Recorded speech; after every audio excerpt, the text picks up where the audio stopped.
Bagian 29. Baikan dengan Kak Raga. Samar-samar ku dengar dua orang lelaki bertengkar. Hingga hening menit berikutnya.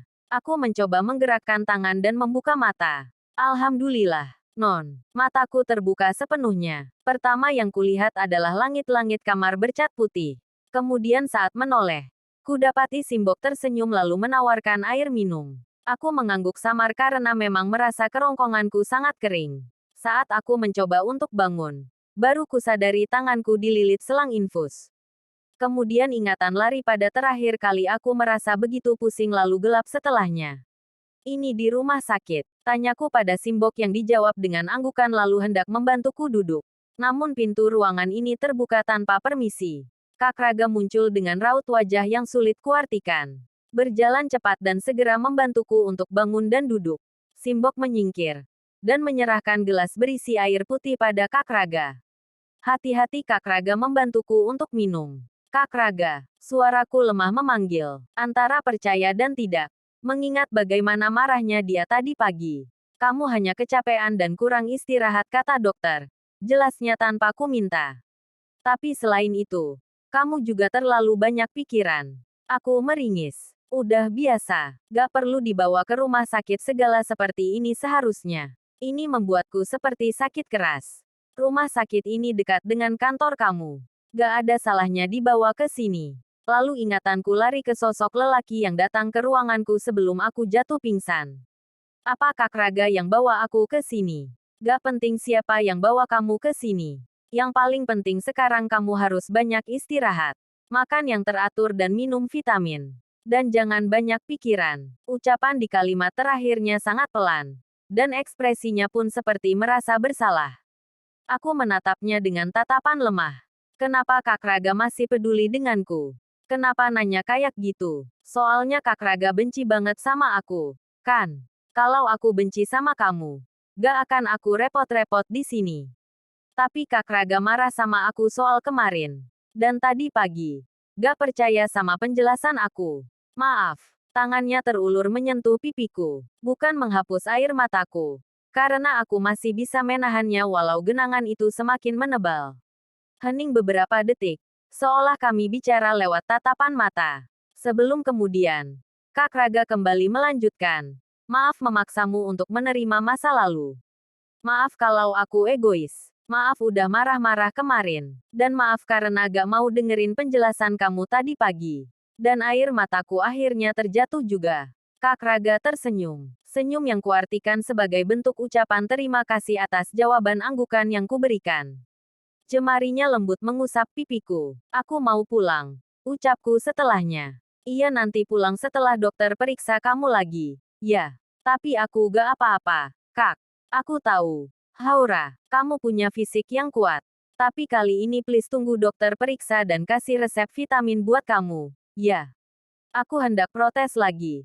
Tapi Kak Raga lebih dulu menukas. Kali ini nurut sama aku. Oke, aku berdecak dan mendongak menatap Simbok yang tersenyum teduh melihatku dan Kak Raga baikan. Malamnya, aku sudah berada di kamarku sendiri.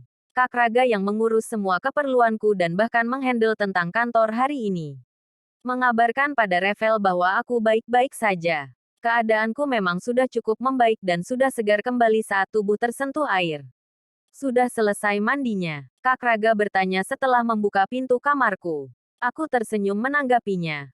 Lalu kembali menyisir rambut di depan cermin meja rias. Kak Raga berjalan mendekat setelah menutup pintu kembali. Duduk di pinggir ranjang sambil menatapku. Aku meliriknya dan menghentikan gerakan menyisir. Kak Raga ngapain di sini bukannya tidur? Pengen nemenin kamu, Kak.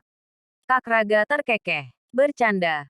Haura, aku cuma pengen menghabiskan waktuku sama kamu sebelum besok balik ke London. Aku meletakkan sisir di meja lalu beranjak dari tempat dan duduk di samping Kak Raga. Apa gak bisa ditunda? Kak Raga tersenyum lembut. Sebenarnya aku seneng kamu gak ngizinin aku pergi cepat. Tapi kerjaanku akan semakin numpuk kalau aku gak balik-balik. Entah apa yang membuatku ingin sekali memeluknya. Tak peduli Kak Raga akan semakin melambung tinggi dengan kepercayaan dirinya. Aku hanya ingin memeluk sosok lelaki yang saat ini paling berarti di hidupku. Tak ingin lagi kehilangan sosoknya seperti aku kehilangan Mas Ken. Tumben, Kak Raga bertanya ketika tubuhnya rileks. Setelah sebelumnya terasa tegang karena pelukanku yang mendadak. Kak, kenapa gak tinggal di Indonesia saja sih? Aku bertanya pelan. Setelah nyaman bersandar di dadanya. Kita seperti fokus ke pikiran masing-masing. Karena Kak Raga pun tak menanggapi pertanyaanku. Melainkan berkata hal lainnya. Kamu tahu, Haura, aku paling suka saat kamu manja seperti ini. Aku mendongak seketika. Apa aku terlihat manja? Kak Raga tersenyum dan menggeleng pelan. Semua orang punya sisi berbeda-beda dalam dirinya. Termasuk kamu. Sebagaimanapun mandirinya kamu. Segalak apapun kamu. Dan setegas apapun kamu. Kamu punya sisi manja juga. Dan aku paling suka lihat sisi manja kamu. Aku membalas tersenyum dan kembali merangkul tubuhnya. Haura, panggil Kak Raga. Cowok tadi itu. Siapa? Aku terdiam. Lalu melepas rangkulan. Aku udah jelasin tadi pagi. Tapi Kak Raga gak percaya. Iya maaf. Tapi serius dia siapa? Aku gak pernah denger atau lihat kamu sama cowok soalnya. Dan jujur, aku shock lihat kamu sama cowok yang bahkan telanjang. Dia cuma gak pakai baju. Kak, pukasku mengoreksi. Oke. Sekarang kasih aku penjelasan tentang dia dan kenapa dia ada di sini pagi-pagi. Aku berdecak malas. Sungguh malas menjelaskan lagi tentang siapa Saka dan kepentingannya. Namun demi menjaga kepercayaan Kak Raga, aku rela menjelaskan ulang dan bahkan sangat detail tentang semuanya. Termasuk tentang Saka adalah anak Tante Ambar. Apapun itu, lakukan yang membuatmu bahagia dan aku gak akan ikut campur lagi. Kamu jauh lebih tahu apa yang menurutmu baik dan enggak untuk diri kamu sendiri. Kak, aku hendak protes karena merasa Kak Raga masih kecewa dengan kejadian kemarin. Kak Raga menaruh telunjuknya di bibirku. Aku gak mau bahas ini lagi. Pembahasan yang justru membuat hubungan kita renggang. Tapi, sekali lagi aku mau tanya. Tapi jawab jujur. Ya, apa? Kamu gak ada ciuman sama cowok tadi pagi, kan? Kak, seruku tak terima. Maaf, Haura, aku cuma pengen ngeyakinin pikiran aku aja. Kamu gak tahu gimana sakitnya aku ngeliat kamu berdiri dempetan sama cowok yang telanjang. Pikiran aku udah kemana-mana. Apa penjelasan aku tadi kurang cukup? Kak, kenapa masih nuduh aku yang enggak-enggak? Aku cuma butuh kepastian soal ini. Biar hati aku lega. Kamu tahu kalau aku cemburu gak sih? Kamu tahu rasanya cemburu. Aku hanya bisa ternganga mendengarnya. Kak Raga mengusap wajah dan rambutnya dengan kasar. Terdengar helaan napas berat sebelum kemudian berkata, lupain aja. Gak penting juga. Entah apa yang membuatku tiba-tiba mengecup bibir Kak Raga. Hanya kecupan biasa yang telak membuat Kak Raga seolah membeku. Aku tersenyum kala dia menatapku menuntut penjelasan. Jika ada lelaki yang kuizinkan menciumku dengan ikhlas, gak ada yang lebih pantas mendapatkannya selain kamu, Kak. Wajah Kak Raga berubah merekah lalu mendekati wajahku. Tatapan kami bertemu dengan jarak yang sangat dekat. Sebelum kemudian ia menyatukan bibirnya dengan bibirku.